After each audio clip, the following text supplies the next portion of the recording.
Dalam sebuah hadis riwayat Imam Al-Hakim dalam kitab Al-Mustadraknya, ada hamba Allah, ini zaman dulu ya. Rasulullah cerita, Jibril datang ceritain ke Rasulullah. Diceritakan dulu ada hamba Allah yang hebat, ibadahnya luar biasa. Berapa tahun ini ibadahnya ini si hamba Allah ini? 500 tahun. Tidak maksiat sedetik pun. Berapa ratus tahun? 500. Gope tahun, bayangin. Lah ini makhluk si hamba Allah ini ditempatkan oleh Allah di sebuah pulau. Lautan, ada pulau, ada gunung, di puncak gunung dia tinggalnya. Dia tiap hari ibadahnya di situ. Nah ini pulau lautan, uniknya sama Allah itu pulau dikasih air tawar sebesar ibu jari buat minum itu si hamba Allah tadi. Padahal ini lah kan di tengah-tengah laut gitu, mana ada air tawar. Nah, ada dibikinin air tawar buat minum itu si hamba Allah. Bukan hanya itu, ditumbuhkan juga sebuah pohon delima. Yang uniknya ini pohon delima berbuahnya tiap malam satu buah. Bukannya kalau buah kan brok banyak tahun depan musiman. Ini enggak. Tiap malam satu buah. Matang, udah seger, matang. Udah enak tinggal makan. Nih si hamba Allah ini tiap kerjaannya tiap sore turun, wudu, bebersih, metik buah delima, makan, naik ke atas ibadah sampai sore lagi. Tiap hari begitu selama 500 tahun. Nah ini ketika menjelang ajalnya, menjelang wafatnya, dia minta kepada Allah, ya Allah, ini kayaknya kalau orang soleh kan hafal tuh, biasanya udah ada petanda kalau mau meninggal, mau wafat. Ya Allah, hamba mempunyai satu permohonan. Soleh 500 tahun. Apa kata Allah? Saya ingin kau cabut nyawaku, diriku dalam keadaan sujud kepadamu. Jadi cabut nyawanya dalam keadaan sujud. Oke, kata Allah. Bukan hanya itu ya Allah. Wah, ada penawaran lagi. Apa lagi? Hamba ingin tidak ada satu makhluk pun yang bisa merusak jasadku. Saya pengen jasad saya utuh, supaya ketika hari kiamat datang aku dibangkitkan diriku utuh dalam keadaan sujud menghadapmu. Waduh, permintaan kelas tinggi ini. Hamba Allah 500 tahun. Oke, kecil itu mah kata Allah. Akhirnya ini hamba Allah ketika wafatnya bukan di bumi. Kalau taruh di bumi bisa rusak. Digantung antara baina sama'i wal ardh, digantung antara langit dan bumi. Ini kadang-kadang kita suka salah ya. Waktu mayatnya nggak terima bumi itu, lah wali dong. Ini kita kan ada orang ya katanya, waduh orang dikubur, nongol lagi dikubur, muncul lagi, wah katanya nggak terima bumi, udah nggak terima bumi, maksudnya kali ini mah ngapung nih. Jadi langit enggak, bumi enggak. Nah ini jelas jasadnya itu jelas sampai kata malaikat Jibril, kami bangsa malaikat yang diberi tugas oleh Allah turun ke bumi dari langit itu melihat melewati jenazahnya. Ini siapa ini? Jadi malaikat bingung, ini siapa? Ada orang lagi sujud aja nggak gerak-gerak. Emang malaikat tahu kalau hamba Allah itu mati atau hidup? Nggak ada yang tahu. Hanya Allah yang tahu. Ini ngapain orang? Dikasih ilmu oleh Allah, itu adalah hambaku yang sangat soleh. 500 tahun mengibadai aku, tidak maksiat sedikit pun.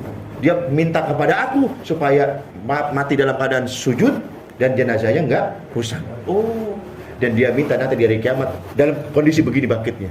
Dikasih tahu ilmu oleh Allah tuh malaikat. Oh, datanglah hari kiamat. Ini hadis ya, diskusi. Datanglah hari kiamat. Kemudian ini si hamba Allah yang 500 tahun ibadah tadi dihadirkan di hadapan Allah. Set. Begitu lihat, wah si Fulan nih. Kan dalam keadaan apa? Sujud. Udah hafal kan Pak Fulan. Langsung Allah nggak pakai hisab lagi, nggak dihisab lagi mau.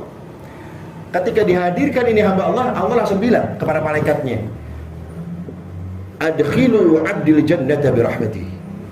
Wahai para malaikatku, bawa hambaku ini masuk ke dalam surgaku karena rahmatku, kata Allah.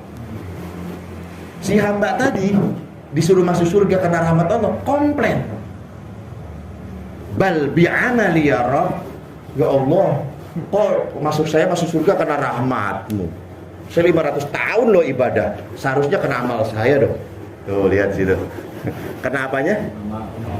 Karena amalku ya Allah. Berfirman lagi Allah, wahai para malaikatku, masukkan hambaku ini ke dalam surga karena rahmatku.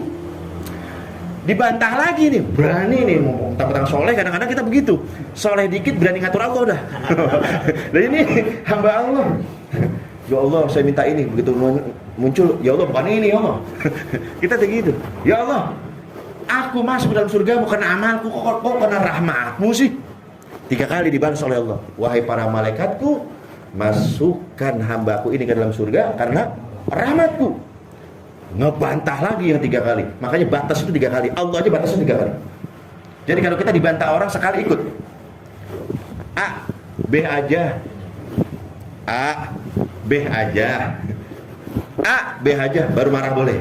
Nih, yang lebih berat kemarin seharusnya Allah. Di berapa kali dikomplain? Wahai para malaikatku, yang terakhir nih, masukkan hambaku ini ke dalam surgaku karena rahmatku. Si hamba kembali mengatakan, bal bi'amali ya Rabb, ya Allah karena amalku dong, bukan karena rahmatmu. Mulai ini marahnya Allah nih.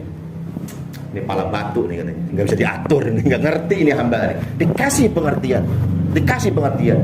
Dan Allah memberikan pengertian kepada hambanya itu pakai akal, sesuai akalnya kita, sehingga kita paham, sehingga kita ngerti. Oh berarti dia ngandelin amal nih.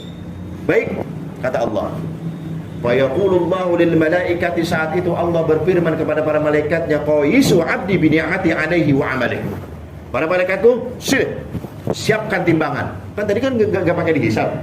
Oke, hisap kita mainkan. Ambil timbangan. Timbangan 2 ya mangkoknya. 1 amalnya. Karena kan maksiatnya enggak ada. Maksiatnya enggak ada. Amalnya doang. Yang 1 lagi, timbang bukan dengan dosa. Dengan apa ya Rabb? Dengan rahmatku, dengan nikmatku. Timbang. Ditimbang. Begitu ditimbang, nikmat Allah itu kan banyak. Wa in ta'uddu ni'matallahi la tuhsuha. Kalau kamu disuruh menghitung nikmat Allah, enggak bakal bisa. Mata dengan melihatnya, kuping dengan mendengarnya, lisan dengan berbicaranya, tangan dengan memegangnya, kaki dengan melangkahnya, hati dengan berdetaknya kan, otak dengan berpikirnya. Enggak bisa. Timbang dengan nikmatku. Nikmat yang mana ya Allah? Cukup adu dengan nikmat basor, melihat. 1 aja dulu. Kira-kira masih menang gak dia? Dari sekian banyak nikmat Allah yang diadu cuma 1. Nikmat apa? Mata doang melihat. Begitu ditimbang, jomplang. Nikmat Allah yang melihat 1 mengalahkan ibadahnya selama 500 tahun. Kalau bingung dia nih. Belum lagi nikmat-nikmat Allah yang lain yang udah ngantri. Itu kan baru melihat, mendengarnya belum, berbicaranya belum, ininya belum. Ini masih ngantri. Ini gimana sih saya nih? Nah, gua aja belum beres, bro. Ya anehnya pas menang lawan dia nih. Aduh, nggak apple to apple, nggak sesuai ini. 500 tahun dibandingkan cukup dengan melihat, kalah itu. Selesai ditimbang, ya. Selesai ditimbang ternyata kan amalnya kalah. Kemudian saat itu Allah berfirman kepada para malaikatnya, adkhilu abdin nara. Malaikatku, seret hambaku di neraka. Main-main macam-macam sama saya. Mau main timbang-timbangan sama saya. Diadu 1 aja udah kalah. Akhirnya para malaikatnya Allah kan seakan otoatan. Maka nggak ngerti, disuruh ngikut aja, disuruh timbang-timbang, disuruh seret-seret ke neraka. Begitu ini hamba Allah yang 500 tahun ibadah tadi diseret sama malaikat ke neraka, teriak ini, Pak Yunadi berteriak ini si hamba Allah, ya Rabb, ya Rabb, ya Rabb, ya Allah, tunggu. Birahmatika adkhilil jannata. Kalau begitu saya siap masuk surga karena rahmatmu aja. Tadinya sebelumnya ngotot apa? Amalnya aja. Saya baru ngerti, saya baru paham. Alafu kalau bahasa anak. Alafu nih beb. Alafu. Allah afuun karim. Allah ya, Allah afuun karim. Kalau kita digituin udah kesel duluan, enggak ada maaf-maafan udah. Neraka aja udah. Yang belum aja udah. Ya Rabb, tunggu. Kalau begitu saya ridho, saya rela, saya masuk surga karena rahmatmu. Begitu dia lagi diseret nih sama malaikat. Kan belum ada instruksi dari Allah. Farudduhu, wahai para malaikatku, kembaliin ke sini. Kembalikan ke sini. Bawa lagi ke sini. Alhamdulillah, dibalikin lagi. Ditaruh lagi di hadapan, dihadirkan lagi di hadapan Allah Subhanahu wa taala. Kemudian baru diajak diskusi. Ini saya baca hadis ini, subhanallah, ini begini orang tua nih, mestinya. bagaimana baiknya Allah gitu ya. Udah nggak bantah sekali, 2 kali, sabar itu Pak, 3 kali. Begitu kebentur, syukurin dulu. Malah kita syukurin anak kita sendiri. Jangan tarik. Ini aja farudduhu, bahwa wahai para malaikatku, bawa ke sini. Saya mau ngobrol ini. Karena belum paham nih dia nih. Begitu di hadapan Allah, ditanya oleh Allah. Fayaqulu, Allah berfirman, abdi, man khalaqaka wa lam taku syai'an. Wahai hambaku, siapa yang menciptakan engkau? Bukankah dulu engkau tidak ada? Siapa yang menciptakan engkau? Anta ya Allah. Yang menciptakan aku adalah engkau ya Allah. Diajak diskusi ya Allah. Engkau yang menciptakan aku wahai Allah. Baik. Akana dzalika min kibarik am bi rahmati? Kamu wujud di alam dunia, kamu ada di alam dunia karena kemauan kamu sendiri atau karena kamu ada karena rahmatku? Dijawab lagi, bi rahmatika ya Rabb. Aku ada bukan karena kemauanku, karena aku gak bisa apa-apa. Aku ada, kita semua makhluk ada di atas muka bumi ini karena semata-mata ada karena rahmatmu ya Allah. Bagus, udah mulai ngerti nih. Diajak ngobrol, udah mulai ngerti. Bagus. Hambaku, man qawwaka li ibadati 500 sanah. Wahai hambaku, siapa yang memberi kekuatan kepadamu sehingga kamu bisa kuat beribadah selama 500 tahun? Siapa yang memberi kamu kekuatan? Anta ya Rabb. Engkau ya Allah. Bagus. Man athbata laka jabalan wasatal lujjah. Siapa yang menempatkan dirimu tinggal di atas puncak gunung dan engkau dikelilingi lautan? Siapa yang meletakkan kamu di situ? Anta ya Rabb. Engkau ya Allah. Lalu siapa wa akhrajal ma'al 'adba minal ma'il malih? Lalu siapa yang memberikan kamu air tawar padahal sekeliling kamu itu lautan? Siapa yang memberikan air tawar itu? Anta ya Rabb. Engkau ya Allah. Wa akhrajalaka kulla lailatin rumanah. Lalu siapa yang memberikan engkau buah delima? Yang bahkan unik buah delima ini, setiap malam berbuah satu, buahnya segar. Enggak dikumpulin, kalau dikumpulin kan bisa basi nanti. Enggak pakai pentil, langsung jadi. Seger, petik seger, bayangkan. Siapa yang memberikan kamu buah delima? Anta ya. Wahai hambaku, siapa yang meminta kepada aku agar mati dalam keadaan sujud? Bukankah kamu? Betul ya Allah. Aku kabulkan, engkau kabulkan ya Allah. Siapa yang meminta kepadaku agar jasad kamu tidak hancur dimakan tanah, agar tidak rusak tubuhmu? Siapa? Bukankah kamu?